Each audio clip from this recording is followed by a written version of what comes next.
वे खुद की परवाह कहाँ करते हैं जो बंजर जगहों पर आसमान लाते हैं।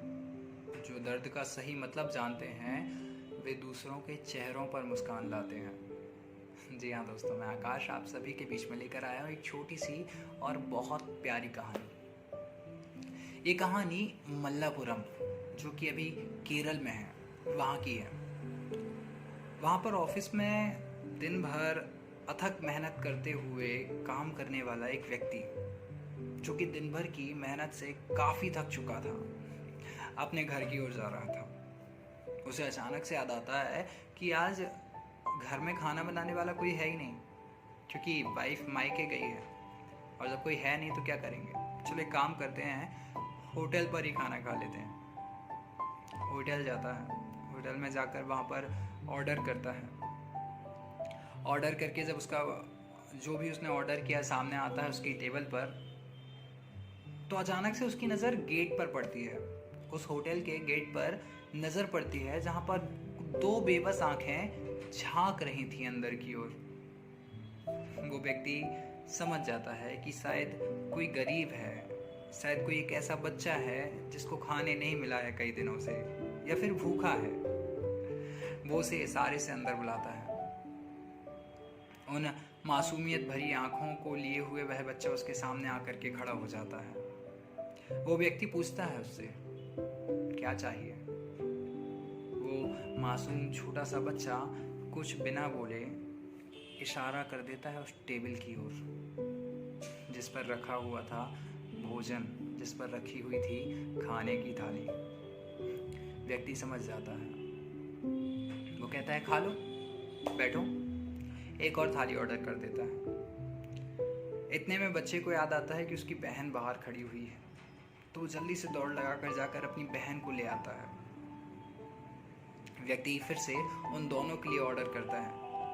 थाली आई, दोनों बच्चों ने खाया, लेकिन वो व्यक्ति जिसने अभी ऑर्डर किया था उसने अभी तक कुछ भी नहीं खाया था। खैर, दोनों बच्चे खाते हैं।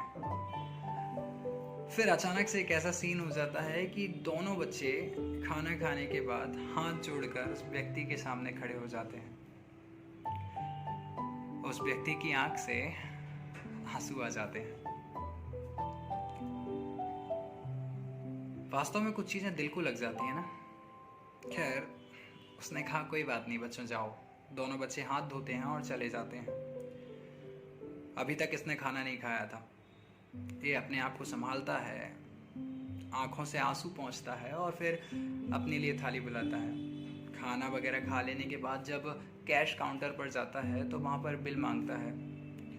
तो आश्चर्य की बात यह रही कि इस बिल में अमाउंट नहीं लिखा हुआ था, बस एक छोटी सी लाइन लिखी हुई थी। वो लाइन बहुत बहुत बहुत अजीब कह लो, या फिर बहुत ज़्यादा आश्चर्य कर देने वाली थी, क्योंकि उस बिल में सिर्फ इतना लिखा हुआ था कि हमारे पास ऐसी कोई भी मशीन नहीं जो इंसानियत का बिल बताती हो। मैंने बहुत पहले लिखा था कि किसी की प्यास बुझाने का जरिया बन जाना खारे समुंदर से अच्छा है मीठा दरिया बन जाना। और वास्तव में जब कुछ ऐसा होता है हमारी लाइफ में, जब हम हेल्प कर पाते हैं किसी की, तो वास्तव में आपके अंदर भगवान का वो अंश कहीं ना कहीं बाहर आता हुआ दिखता है। तो प्लीज़ हेल्प करो अगर कर सकते हो, क्योंकि शुक्र मनाओ उस ईश्वर का, उस अनंत शक्ति का, उस भगवान का, उस खुदा का, कि उसने तुम्हें देने वालों की लिस्ट में रखा है, मांगने वालों की में नहीं रखा। खैर, ऐसी कहानियाँ आती रहेंगी। अपनी लाइफ को बहुत अच्छा बनाइए, अपना ध्यान रखो, अपनों का ध्यान रखो। फिर मिलेंगे किसी नई कहानी के साथ। और अगर चाहो तो चैनल को सब्सक्राइब कर देना, और इंस्टाग्राम पेज यहीं कहीं आ जाएगा तो देख लेना, उसको भी फॉलो कर सकते हो। अपना ध्यान रखिए। सादर जय जिनेंद्र।